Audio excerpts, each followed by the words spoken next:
or the black sound buffer. So I just have to be really careful about laughing into the mic because I have a tendency to do that. So we'll see how this goes.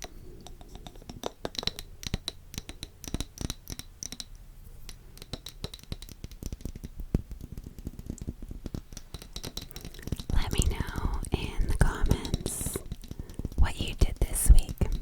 If you enjoyed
I'm not anemic, but your iron level has to be like, I think 12.5, and mine was 12.4. So I just took some supplements for 2 weeks and went back. I've only failed a couple times in the many, many years I've been doing it, and I've never been anemic. My blood iron level's never been like low, like to the point where I need to be worried or be on supplements, but there have been a couple times where I've like just not quite met their benchmark, and it's frustrating because I kind of plan my day around going and like making sure that I try to go on a day that like I know the next day, as far as like my workouts go, will be like a little bit lighter. But you know, it is what it is. It's fine. It's no big deal. So, but anyway, I was able to go in and donate today. Or excuse me, on Thursday I did that. And it went fine, quick and easy. I always dye my, well, I don't dye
use like a baking tray to try to like contain them. If you let your kids, like if you put them on a baking tray, all the supplies, it might keep them contained.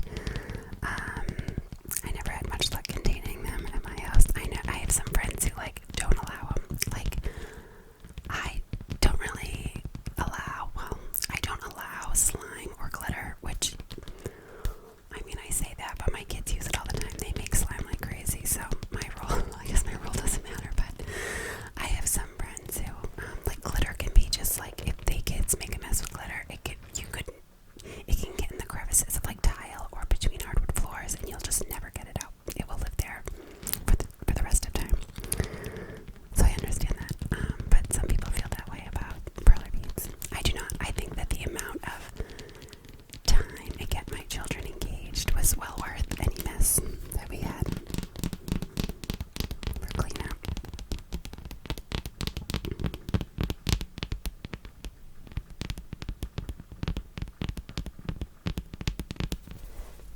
So that is just a fun little something I thought I'd share with you.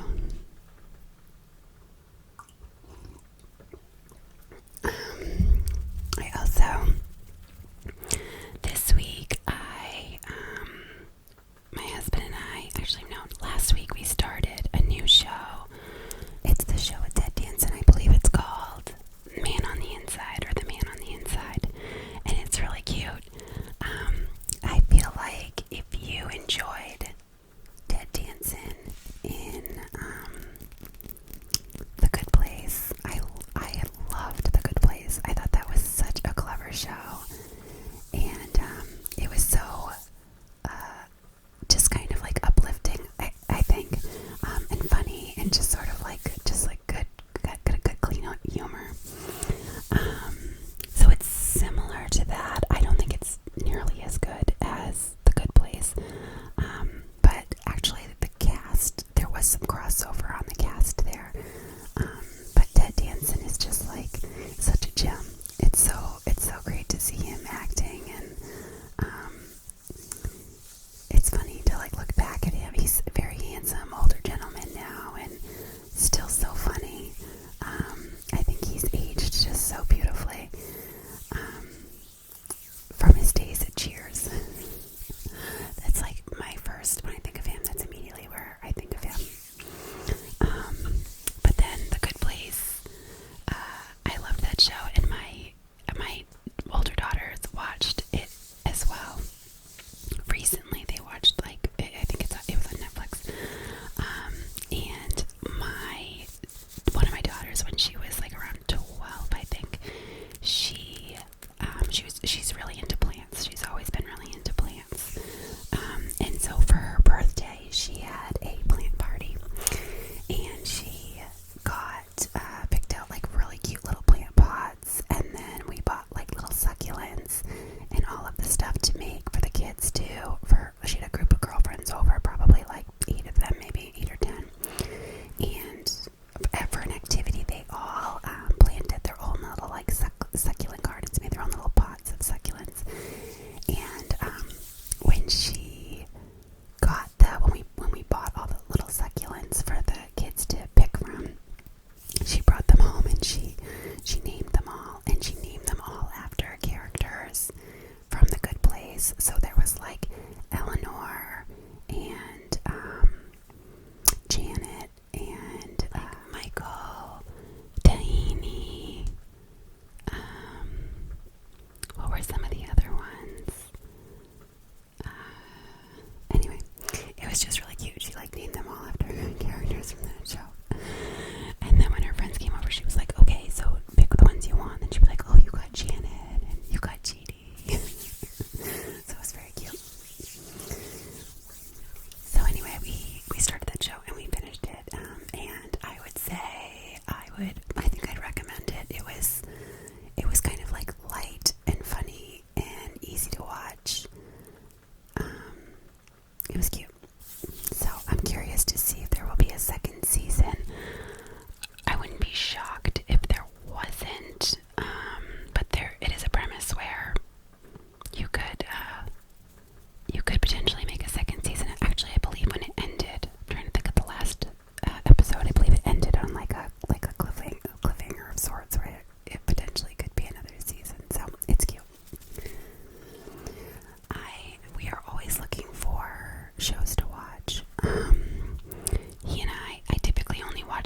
television with him, and he typically only watches TV with me.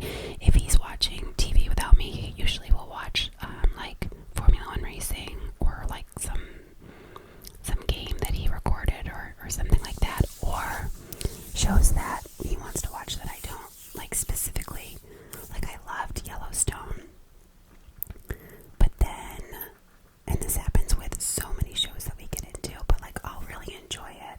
Like Ozark was the same thing. I get into it, I enjoy it, but then it turns like very violent and like everyone's dying, like all the characters are getting killed off, or very like it'll just be like lots of like, I don't know, drugs and violence and like things like that, and I'm just like, it kind of loses my interest when it starts turning into like, not like unrealistic, but kind of like when it starts turning to like all these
say some of the, when we moved into our home about 10 years ago, and a lot of the art is just like reproduction art, like just things that like if I see it in the store, I'm like, oh, that's cute, I'll find a spot for that or something. And I just want to replace that with things that are not mass produced, just for a little bit more interest and a little bit more like depth to the art displayed in our home. So I did have a little bit of luck. Actually, I found a beautiful oil painting, a sailboat oil painting, and I also got two little they look like they're from like they're like Revolutionary War pieces. They're like velvet. It's a wood frame with velvet, and it has the little middle ring at the top of the frame. They're small. They're very cute. I have not found a home to hang those, but they were just really kind of unique and beautiful. And I just think they'd make a cute little like little statement somewhere in some space. So I got those, and then I also got way back in maybe one of my very first videos, I was talking about the type of lamp and like glassware and that my nanny, my great grandmother, had in her home. And several people said, oh, that white, because I was like, it's like white with little dots, and several people said to me, oh, it's hobnail. And so when I was at this little antique store, or it's like an antique market, there was a few shelves of hobnail stuff, and I found this little tiny, like it's a toothpick holder, but it just reminded me of my nuts. I mean, there was a whole bunch of stuff, and I looked through it, and it's not really my aesthetic, but I do think it's nice to kind of pull, like I don't think you should walk into a home and be like, my style is farmhouse, my style is modern, my style is boho, whatever it is. I think that you should pull from a little bit of everything, or just have a little taste of several different styles within your homes, just to have some interest in there. So like I would say that my personal style is a little bit more traditional, but my home does lend itself to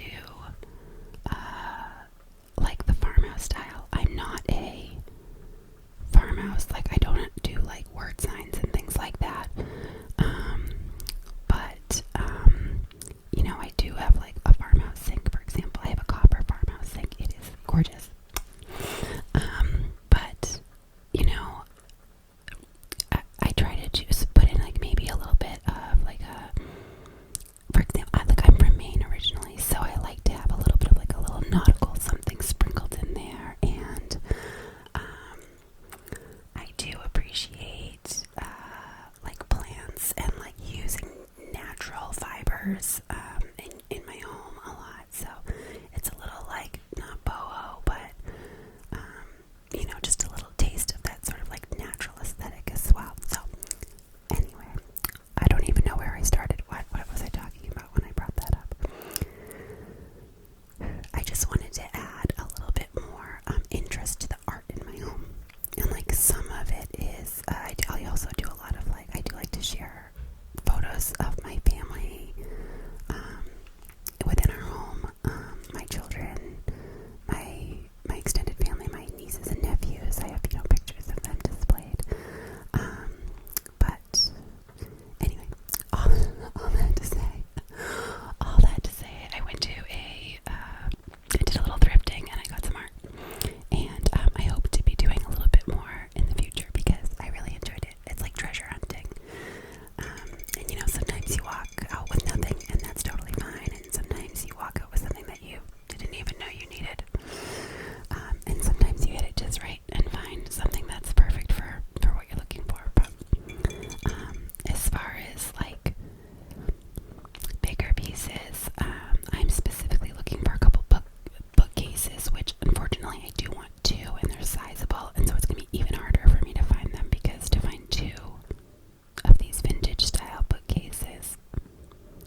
making the same like 5 meals each week or some variation of them. So I did look up a new recipe for tonight. I thought I'd share it with you. I love anything I can cook in like one pot. I really enjoy it. So I found this recipe here. Let me see if I can show it to you. Can you see that? It looks pretty good. It's 1-pot roasted chicken dinner. And so I tend to cook a lot of chicken. But basically it's just like let's see here. So it's an oven safe. Okay, so I have to do it, and probably I'll do it in a Dutch oven because it looks like you. So it looks like you brown the chicken and then in the pan, and then you set them aside, add potatoes and carrots to the pan, and then you let them brown up a little bit, and then you put them to the side once they start to caramelize, and then you add flour to the pan and whisk it, and you add thyme, rosemary, salt, and pepper, and then you use cooking wine and chicken stock to make like a broth to cook it all in, and then you add back in the carrots and potatoes, and then the chicken, and then you stick in the oven to cook for like 40 minutes. So that sounds pretty good and easy, and it has like veggies, a starch, and a protein already built in. The only problem is I didn't bake bread for tonight, which is unfortunate because that would be really great with a loaf of sourdough bread. And my family's very spoiled, so they're going to complain about that. But that's okay. I might make a salad or something to go along with that. So this is a recipe from, let's see, where did I get this from? The Busy Baker. 1-pot roasted chicken dinner. I'll let you know how it is. It says, this easy 1-pot roasted chicken dinner recipe is so easy to make, and it's the perfect family meal with all the fixings and gravy made in one pan. That sounds perfect. So I'm going to make that for dinner tonight after we wrap this up. But before we are done, let's do a couple of our, I want to say Hygge, and I know that's not it, hookah cards. Let's do a couple of our hookah cards.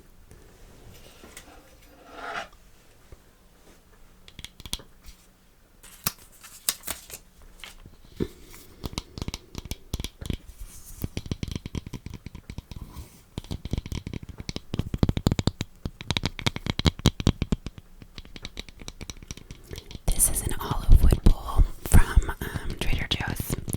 Every now and then Trader Joe's has these beautiful olive wood bowls. Sometimes they do nesting bowls or bigger ones.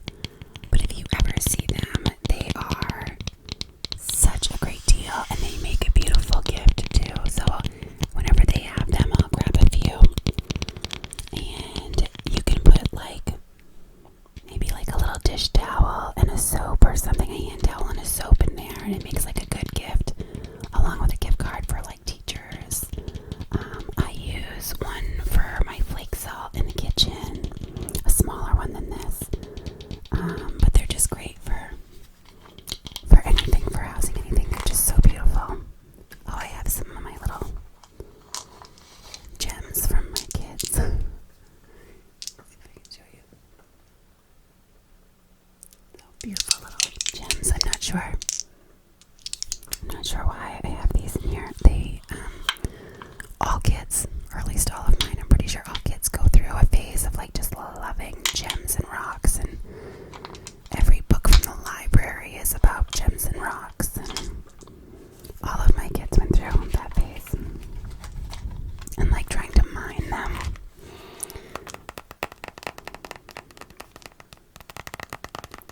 Okay, let's do a few of these together. I'm just gonna pull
usually it's like watching a movie or a show will really get to me.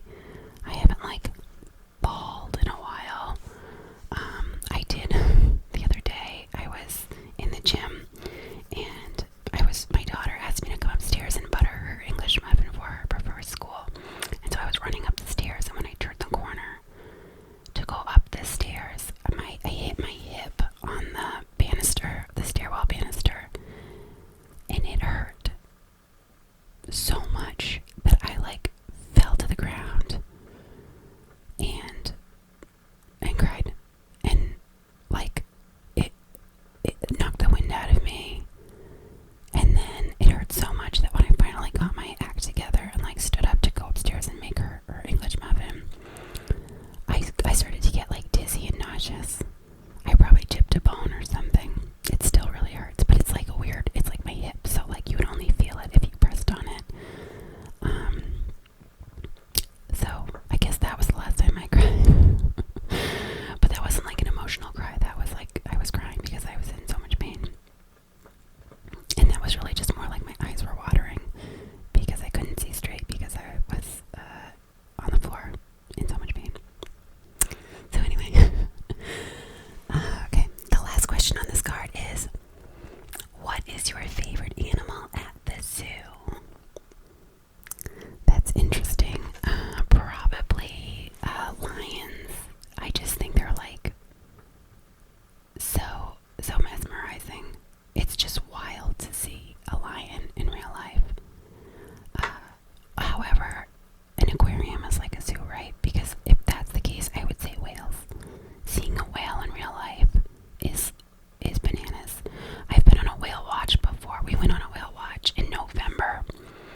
you're not feeling connected to your partner, then you might look for connection elsewhere, or just sort of like drift apart and end up being more like roommates, or just like living a life side by side rather than as a team.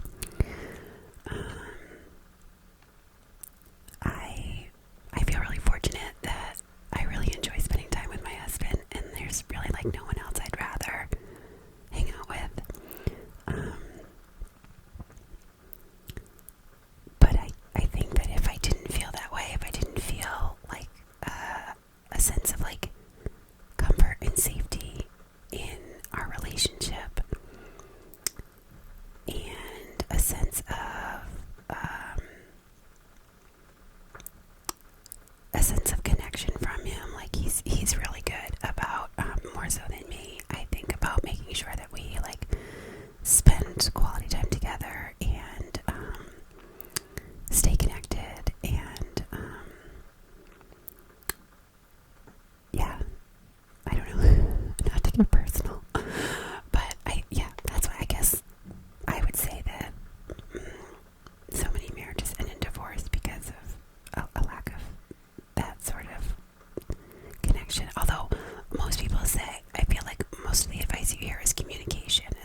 she parented me and the way that I parent my children. And from my father is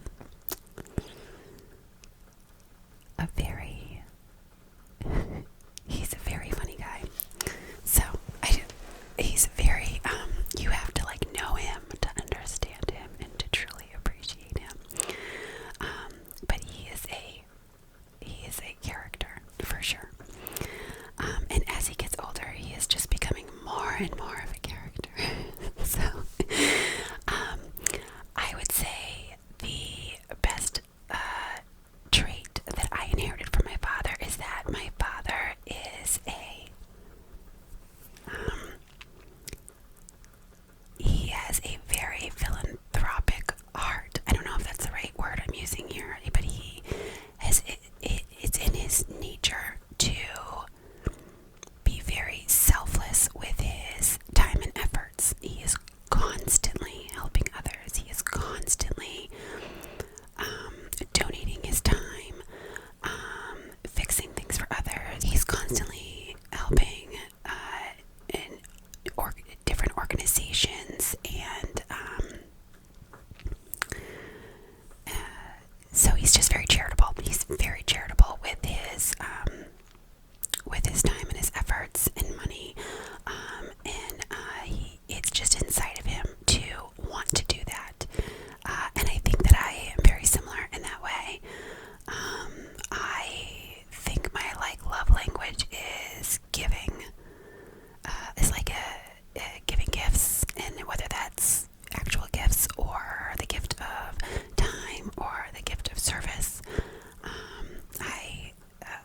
I feel like I always need to have some type of volunteer project that's on my agenda. So helping the town with something, helping the schools with something. I think it's like my duty, and it brings me joy. But more so, I feel like it's just to know that like our society depends on the selflessness of others, and so I have to do my part. And so that's something that I inherited from my father. Yeah, so I think that's that. I don't think I inherited his sense of humor. I think I have a good sense of humor, but his is next level. So, okay, the last question on this card, and the last question that we'll do together today is, are people kind or selfish by nature? I think that people are selfish by nature.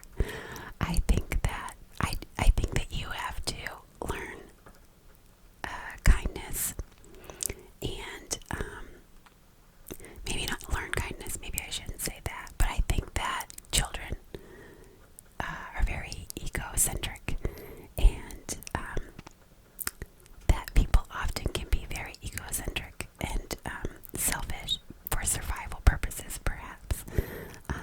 But again, similarly to like what I learned from my father, is that in order to survive and to have your family and your loved ones and your friends survive, then you need to put your selfishness aside and act with kindness. I feel like I do see the difference between men and women sometimes too, that women tend, in my experience, they tend to be a little bit more selfless and empathetic with others. And I see this with children a lot too. So when I say that it's my experience, I feel like nature versus nurture, there is quite a bit to say for nature and how we just are innately wired. I have raised both boys and girls, and they're different from each other. But I do think we are all capable of wonderful kindness. So even if we are selfish by nature,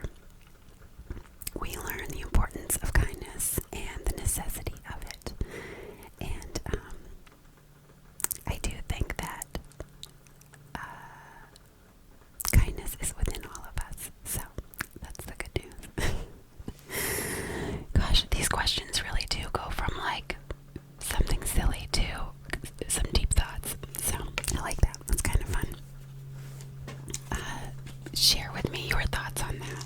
Because, I mean, I could very easily justify